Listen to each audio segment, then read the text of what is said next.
الله بالخير. اليوم في ضيافة رجل الأعمال المطلق عبد الله بن رسام. مرحبا والله ومسهلا. الله يبقيك ويطول عمرك. الله يحييك، عساك الله طيب. يحييك، الله يغنيك ويجود عليك ويبيض وجهك ولا يخلينا من الطيبين اللي مثلك شرواء. ولا منكم، انتم اللي مكرمين. زيارتكم في محلنا اليوم والله انا شرف وتاج على رؤوسنا. جعل ربي يطول عمرك كلكم المشايخ اللي جو كلهم. بيض الله يرفع قدرك. الله لا يخلينا. مرحبا الشيخ عبد المحسن، مساعد مظهور سالم رضوان وبني عمه سالم حماج. طيب كيف الحال؟ شلونك؟ يلا حيك. تفضل. مرحبا بن عمك ولدنا البار. مرحبا والله البناء معلم ابو سعود. اقول زود على المطر مطر. المطر وبشعار يلا حيه. كيف الحال؟ جزاكم الله هو الخير. يلا حيه. يلا حيه. كيف الحال؟ الله يبارك فيك. شوف كيف الحال؟ شلونك؟ طيب كيف الحال؟ بدون صحة. يلا حيه. يلا حيه. الله يبارك فيك. هذه الفتوى عليها حتى اللي في الفنادق يسألهم مع اللي ما دام يشوفون المصلين. اليوم الليالي السعيدة علي المطلق الكفو. يا مرحبا والله ما شاء الله. شاك الله فيك. عساك طيب. يوم مبروك. يا ربي يطول عمرك يا ابوي. اسعدتني وانستني. الله يطول. وصرفني شوفك كذا. يا ربي يطول عمرك. والله احنا اكثر. الله يطول عمرك. يا ربي يطول عمرك ولا يخلينا من الطيبين اللي مثلك وشرواك. ما عليك زود. السمعة طيبة والراس طيب. ما عليك زود. الله يطول عمرك ويحفظك وسيم وهذا فرصة سعيدة والله ان شفناك. يا رب. وطينا عنك والحمد لله الربع هذول مبروكين ان شاء الله. استاهل. اللي شفناك عندهم. يا ربي يطول عمرك. انت طول العمر نسيتونا لسه بنرفع الراس حطيتونا فوق رشدات. والله يعيننا نكون على حسن ظن. وزحولهم نحن عندنا حمود بن غالب والله ولا يهم من عندي ذا الحزب. والله انا ندحم بك الجنب المتين. والله اني اقول الصح. استاهل ابو ماجد. استاهل. علمه طيب وراسه طيب ابو ماجد. وماسل حتى المعارف قبل الاجيال. ولا يهم من عندي ذا الحزب من الحواة الغالب. والله انه فخر. والله انه فخر. والله الرجل اللي ما يوقف في المواقف الصعبة على خير. عز الله انك توقف. عز الله انك توقف. وانك الحق وتلسبير انك تدعمها بجنب كلمتي. هم من عندي ذا الحين من الحوات الغانم وهم الربع الغالي. كفو حريم ابو ماجد يسر.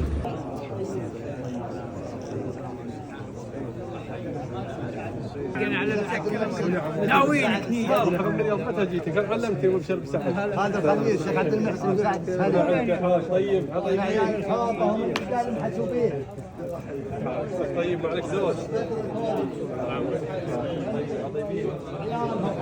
الحمد لله منزل الانشراح فالق الإصباح لا إله إلا الله ما هطل الغمام وما خطت الأقلام لا إله إلا الله الواحد الفرد الصمد الذي لم يلد ولم يولد يؤتي الملك من يشاء وينزع الملك ممن يشاء ويعز من يشاء ويذل من يشاء له الحمد حمدا طيبا مباركا ملء السماوات والأرض يا ربي لك الحمد يا ربي لك الحمد نعمة القرآن وصحة في الأبدان نعمة الإيمان ونعمة الأمن في الأوطان يا ربي لك الحمد لك الحمد يا ذا الجود والمجد والعلا تباركت تعطي من تشاء وتمنع إلهي وخلاقي وحرزي وموئلي إليك لدى الإعسار واليسر أفزع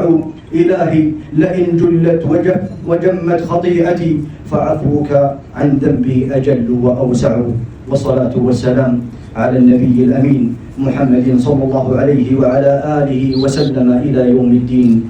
فاح العبير إذا ذكرتم محمدا والنور أشرق والظلام تبددا صلى عليك الله يا نبع الهدى مطر طير في السماء وغردا.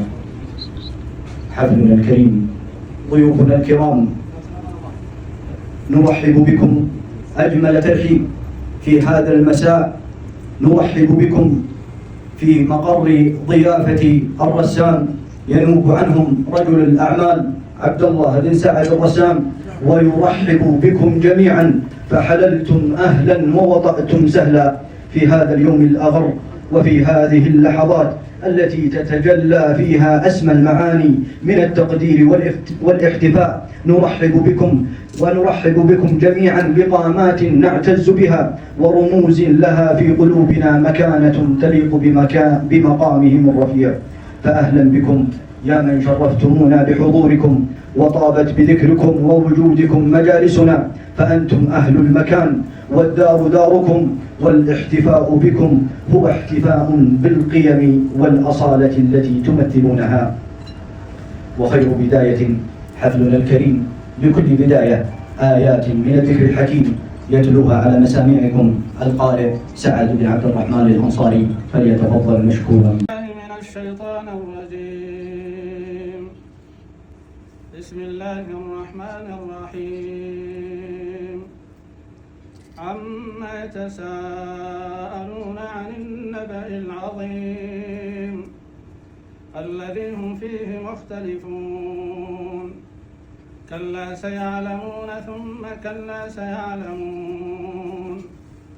ألم نجعل الأرض مهادا والجبال أوتادا وخلقناكم أزواجا وجعلنا نومكم سباتا وجعلنا الليل لباسا وجعلنا النهار معاشا. أن يجعل القرآن الكريم ربيع قلوبنا ونور صدورنا وجلاء همومنا وغمومنا وأحزاننا وطريقنا إلى جنات رب العالمين. حبلنا الكريم، ضيوفنا الكرام، فلما قسى قلبي وضاقت مذاهبي جعلت الرجا مني لعفوك سلما تعاظم لي ذنبي، فلما قرنته بعفوك ربي كان عفوك أعظما. والآن مع كلمة دينية للشيخ دكتور خليفة سليس، فليتفضل مشكورا مأجورا. وأصلي وأسلم على إمام المتقين وحبيب رب العالمين نبينا محمد وعلى آله وصحبه ومن سار على نهجه واستنى بسنته إلى يوم الدين. اللهم لك الحمد على نعمك الكثيرة وآلائك الجسيمة، وأسأل الله سبحانه وتعالى أن يعيننا وإياكم على طاعته، وأن يرزقنا وإياكم الاستقامة في دينه، وأن يثبتنا وإياكم على الحق والإسلام، وأن يبعثنا على الإسلام والسنة. أخواني وأحبائي، أي يوم من هذا اليوم من أيام، وهو يوم الأربعاء الذي من أيام الأشهر الحرم. والأشهر الحرم أحب الأيام عند الله سبحانه، وأحب الأشهر عند الله، وأحب الأشهر عند الله الأشهر الحرم، وأحبها شهر ذي الحجة، وأحبها العشر الأوائل من ذي الحجة عند الله سبحانه وتعالى. فالله سبحانه وتعالى يقول إن عدة الشهور عند الله 12 شهرا في كتاب الله يوم خلق السماوات والأرض منها 4 حرم. هذه كان السلف يقول سهيل بن عمرو إذا دخلت الأشهر ما يضحك ولا يتكلم بأشياء. ليش؟ لأنه تضاعف فيها الحسنات وتعظم فيها السيئات. لذا ينبغي على المسلم أن يحرص في مثل هذه الأيام أن لا يظلم نفسه، ويحرم فيها القتال، ويحرم فيها ظلم النفس. وأعظم الظلم وهو ظلم الشرك وظلم العباد وظلم العبد لنفسه. والظالم لنفسه هو كما قال أهل السنة هو الذي خلق عملا صالحا وآخر سيئا. وكلنا والله نخاف ونقع فيما نخاف منه. شهي إلينا نثره ونظامه، إذا ذكرته النفس زال عناؤها وزال عن القلب المعنى ظلامه. نلتقي على مائدة الفكر ونتفيأ ظلال الأدب ونستمع لسحر الكلمة ولجمال المعنى. ومع الأديب الخطيب الأديب أستاذي عبد الله بن سعود بن عتيب السهيلي، فليتفضل مشكورا مأجورا. والسلام على الهادي الأمين وعلى آله وصحبه أجمعين. السلام عليكم ورحمة الله تعالى وبركاته، وأسعد الله مساءكم بكل خير. حقيقة في هذه الأمسية العاطرة الماطرة في ضيافة هذا الرجل الكريم والعلم، وهذا الرجل علم في قبائل قحطان وعلم من أعلام الوطن، وحق لنا أن نفخر بعبد الله بن رسام، هذا القامة ثقة الشامخة الذي الحقيقة يمثل كل رجال طيب. الرجال الطيب من كل القبائل، حنا وياه في خامس، لأن قبيلة الطيبين كلهم إخوان وعلى الحق عوان. وهذا الرجل من قامات الوطن التي يفتخر بها. الحقيقة أنا في هذا المقام اليوم أمثل فئتين، فئة المعازيم وفئة الضيوف. فأنا ضيف في رفقة إخواني الكبار ومشايخي، الشيخ عبد المحسن بن سعد بن مظهور، شيخ من شيوخنا وقامة من قامات القبيلة، رجل الأعمال ورجل الأفعال. وأيضا في معية الشيخ محمد بن ريحان الدانوك، شيخ من شيوخنا وقامة من قاماتنا. وفي معية رجل الأعمال والأفعال اللي الحقيقة احنا نداحم بها الأجناب، محمود بن فالح بن مشعان.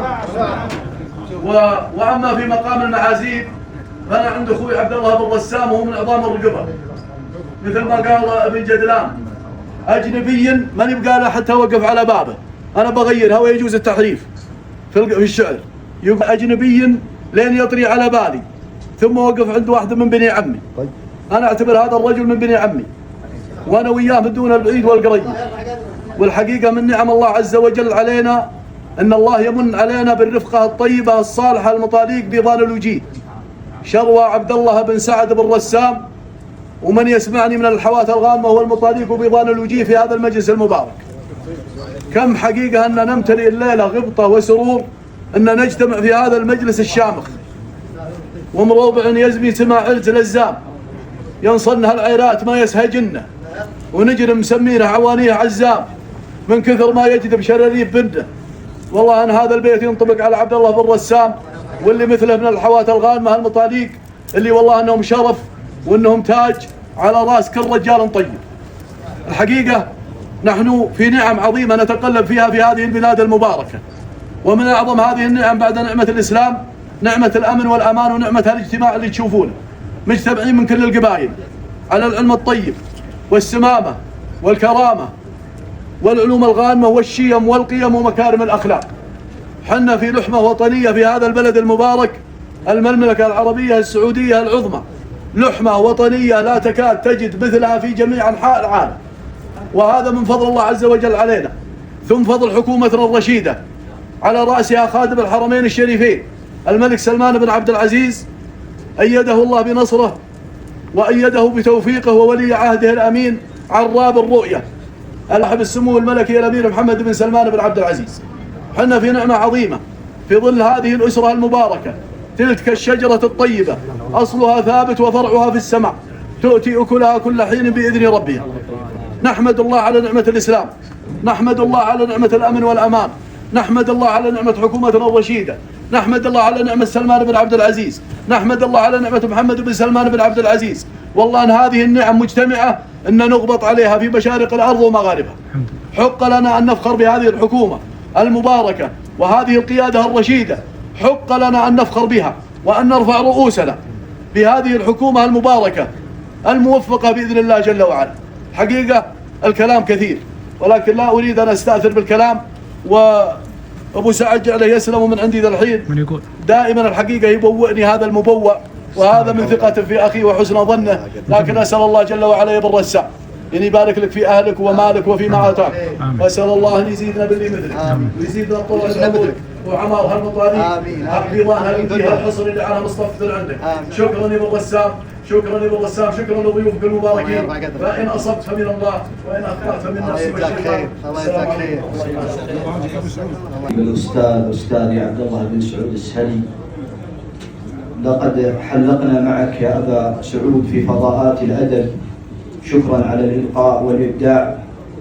لقد استمعنا منك إلى درس في البلاغة والشعور، إن براعتك في تطويع اللغة وتصوير المعاني جعلت من الكلمات روحا حية تتنفس أمامنا. لقد أعدت لنا الاعتبار للكلمة الصادقة في زمن كثر فيه الضجيج. شكرا لهذا الإبداع الذي ينم عن ذائقة رفيعة غير مستغربة من الأديب الأستاذ عبد الله بن عتيق السهلي. نشكر الجميع على حضوركم وتكبد عناء السفر وعناء الحضور لهذا المكان الراقي والمقام العالي عند عبد الله الرسام، فمرحبا بالجميع.